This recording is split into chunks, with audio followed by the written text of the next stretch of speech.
conception à la lumière de la Bible. Ah, Ancien Testament. L'ange qui annonce la naissance de Samson dit à la mère: maintenant donc, fais attention à ne plus boire ni vin ni boisson enivrante et ne mange rien d'impur à cause de ce fils que tu vas concevoir et enfanter. Car dès le sein de sa mère, le garçon sera consacré à Dieu. Le rasoir ne passera pas sur sa tête et c'est lui qui commencera à libérer Israël de la main des Philistins. Juge 11, 4 à 5. Dieu prépare une demeure à Samson, sauveur local dans le sein de sa mère. Même à Samuel, à Samson plutôt, on a préparé une demeure. Comment ça? Par les interdits que devrait observer sa mère. Ça peut vous aider à comprendre de l'Immaculée Conception? Donc, pour que Samson puisse naître, il fallait que sa mère soit préservée du vin, des boissons enivrantes. Sa mère soit préservée de toute nourriture impure. À cause de ce fils qu'elle allait concevoir et enfanter. Parce qu'on pourrait penser que celui qui... La sainteté qui est importante ici, c'est la sainteté de Jésus. C'est la sainteté de Samson. Mais on dit que Samson qui va naître, qui sera un sauveur local, c'est sa mère qui doit garder les interdits. Amen. Pour Samson, un sauveur local, on a préparé une demeure. Mais Jésus, le sauveur du monde, on ne préparerait pas une demeure. Samson a eu une demeure digne de lui. Samson, sauveur local, temporel. Mais Jésus, sauveur universel, sauveur éternel. Et lui naîtrait comme ça, sans aucune préparation de la part de Dieu. Non. En interdisant à sa mère certaines choses à cause de ce fils qu'elle allait concevoir et enfanter, Dieu nous donne une idée de l'Immaculée Conception. On peut facilement se rendre compte que la liste des interdits ne pouvait être exhaustive.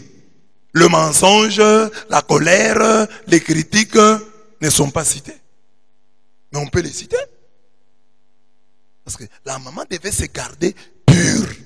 Donc elle devait même éviter les péchés. Donc il y avait d'autres interdits, on n'a pas tout dit. Même si la mère de Samson peut obéir à ses interdits pendant la grossesse, mais elle porte ses péchés d'avant la grossesse. Et elle portera ceux d'après. Et cela marquera d'une façon ou d'une autre Samson. Nous avons vu la maman de Samson. Elle a gardé les interdits. Elle n'a pas pris de vin. Elle n'a pas pris de boisson enivrante. Elle n'a mangé rien d'impur. Mais quand nous regardons la suite du film de Samson, il se termine comment? Samson meurt aveugle. Samson meurt aveugle, pourquoi? Parce qu'il a donné sa tête. Il a confié son naziréat à une femme, Dalila. Donc Dieu a compris que il ne suffit pas pour la maman du sauveur qu'elle garde seulement pendant la grossesse quelques interdits. Encore faut-il, pour bien faire, il faut simplement la combler de grâce. Il faut seulement la préserver du péché. Parce que si, pendant la grossesse, la maman de Samson se garde du mal, après elle met au monde, elle peut reprendre à prendre le vin, à prendre les boissons enivrantes. Elle peut reprendre sa vie de péché. Et cette vie de péché, d'après et d'avant, va influencer d'une manière ou d'une autre Samson. Maintenant, en Marie, Dieu corrige cela. Il préfère maintenant que la mère du Sauveur soit préservée du péché, soit comblée de grâce. Parce que c'est ça le verset de la Bible qui nous permet de comprendre que Marie est préservée du péché. C'est-à-dire qu'elle a été comblée de grâce, je vais en parler. Pour obéir à la liste exhaustive des interdits pour la naissance du Fils de Dieu, le Sauveur de l'humanité, il fallait une grâce spéciale. Et la grâce spéciale pour que le Fils soit préservé de tout mal, la grâce spéciale s'appelle l'Immaculée Conception. C'est-à-dire la préservation de la souillure du péché originel et par conséquent du péché personnel. Marie a été même préservée du péché personnel. En voulant que Marie soit conçue sans péché, Dieu ne voulait pas que Marie soit pour son fils un vecteur du péché. C'est clair? C'est clair? Du péché. C'est lui qui transmet, c'est lui qui propage, c'est lui qui, celle qui véhicule, qui propage le péché. Ça, c'est dans l'Ancien Testament. Dans le Nouveau Testament, une écriture, c'est Luc 1, 28. Comblé, pleine de grâce. Ce verset, Louis II le traduit. Toi à qui une grâce a été faite. C'est ce que vous aurez discuté pour discuter avec un protestant. Parce que dans sa Bible, on a écrit toi à qui une grâce a été faite. J'ai dit que cette traduction, j'ai donné la note là, la Nouvelle Bible Seconde, NBS de 2002, a corrigé cette erreur. Elle note, réjouis-toi, toi qui es comblé par la grâce. Donc Louis II a évolué. Quelqu'un peut avoir Louis II, l'ancien là.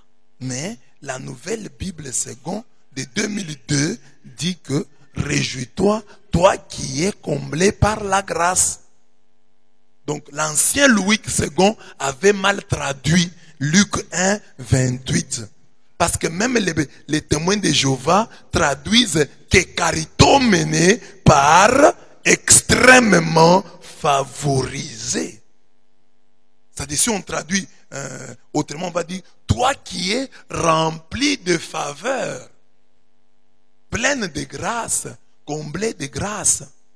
Dans la Bible, la grâce est opposée au péché. Et la Bible dit, là où la grâce a abondé, là où le péché a abondé, la grâce a su. Dans ce texte, on oppose grâce au péché. Et dans la terminologie, dans le langage courant, on parle de l'état de péché et de l'état de grâce. Alors, si Marie est comblée de grâce, ça veut dire qu'en elle, il n'y a point de place, il n'y a point d'espace pour le péché. Elle a été préservée et du péché originel et du péché personnel. Amen. Amen. Comblée de... C'est-à-dire, qui peut exprimer ça autrement? Comblé de grâce. Marie comblée de grâce. Dis ça en d'autres termes. Comblé de grâce, en d'autres termes? Exempté du péché. Exempté du péché. Ça suffit. Comblé de grâce signifie exempté du péché. Vous avez compris? Marie est comblée de... C'est-à-dire, elle est exemptée. C'est-à-dire préservé du... Parce que d'après le texte que nous avons donné, Romains combien? Romains 5, 25. Là où le péché a abondé, la grâce a su. Nous utilisons ce texte pour dire simplement que péché est opposé à la... Et on parle de l'état de péché. Quel est le contraire de l'état de péché? État de grâce. Or Marie est comblée de... Donc c'est qu'elle est préservée du... Et Marie est préservée non seulement du péché originel, mais aussi du péché personnel. Pourquoi est-ce qu'elle est préservée du péché originel? En vue des mérites de Jésus-Christ. Si Marie est comblée de grâce, c'est qu'il n'y avait en elle aucune place pour le péché. Dans le langage théologique, on parle d'état de péché et d'état de grâce. Ainsi donc, si Marie est pleine de grâce, c'est qu'elle est vide de péché. Donc, elle est Immaculée Conception. Pourquoi regarde-t-on la conception? Pourquoi est-ce qu'on dit Immaculée Conception? Pourquoi on dit même Immaculée Naissance? Pourquoi on ne dit pas Immaculée Naissance, mais Conception? Car c'est à la conception que tout commence.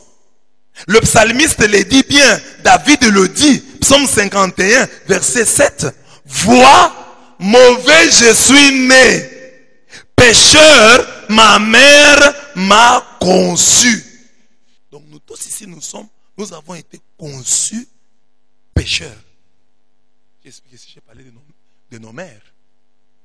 C'est pourquoi même Joseph, on va dire, Marie c'est la conception, mais on va dire, on va souvent insister sur Joseph, son très chaste époux. Mais Marie, on n'insiste pas beaucoup sur Joseph parce que Joseph n'a pas contribué à la naissance des... Mais, parce que lui aussi était dans l'environnement de Jésus, il devait être un époux, un père très chaste. La question qu'on peut se poser ici est celle de savoir comment Marie a échappé au sort commun de tous les mortels. Tous sont péchés et sont privés de la gloire de Dieu. Romains 3, 23. Marie a échappé à cette loi universelle simplement parce que être la mère de Dieu est une grâce exceptionnelle. Elle a échappé à cette corruption universelle parce qu'elle a reçu une grâce exceptionnelle. En effet, concevoir dans la virginité, porter Dieu dans son ventre pendant 9 mois, apprendre à Dieu à parler, toucher le caca de Dieu, sentir l'urine de Dieu, toucher les urines du Sauveur. C'est du jamais vu, c'est du jamais entendu. Ce sont là les grandes choses, entre autres, que Dieu a faites pour Marie. Et des grandes choses, pareilles, exigent une plus grande consécration. Amen. Donc Marie, en tant que mère de Dieu, c'est une grâce exceptionnelle. Personne avant elle ne mettra Dieu au monde. Personne après elle ne mettra... Personne avant elle n'a mis Dieu au monde. Personne après elle ne mettra Dieu au monde. C'est une grâce unique. Alors cette grâce unique, elle est exceptionnelle. C'est ainsi qu'elle a aidé Marie à échapper à la loi universelle de la corruption du péché. Tous ont péché et tous sont privés de la gloire de Dieu. Mais Marie, elle, Dieu l'a préservée du péché parce que elle devait mettre au monde le Fils de Dieu. Et regardez, c'est une grâce exceptionnelle. Il y a des pasteurs ici, nous les respectons parce qu'il a vu Jésus. Parce qu'il prétend qu'il a vu Jésus. Oh, moi j'ai vu Jésus en songe. Il devient un grand pasteur. Jésus m'a parlé. Il devient un grand pasteur. Il te dit à toi, je te donne ta date de naissance. Il devient un grand pasteur. Il t'impose la main, tu tombes. Il devient un grand pasteur. Mais Marie, qui a porté Dieu, Dieu a grandi dans son ventre. Si Jésus est Dieu, ce Dieu-là a grandi dans le ventre de Marie. Dieu a dépendu pendant 9 mois de cette femme. Quand Marie mangeait, Dieu mangeait. Quand Marie s'est levée, marchait, Dieu aussi s'est déplacé. Dieu a dépendu d'une femme pendant les 9 mois. Dans le ventre, mais pendant aussi toute son enfance. Parce que Marie a appris à Dieu comment marcher, comment parler.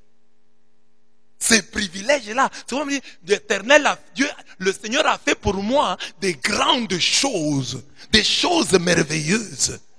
Alors, ces choses merveilleuses-là que Dieu a faites pour Marie, c'est ça que nous appelons la grâce spéciale, la grâce exceptionnelle.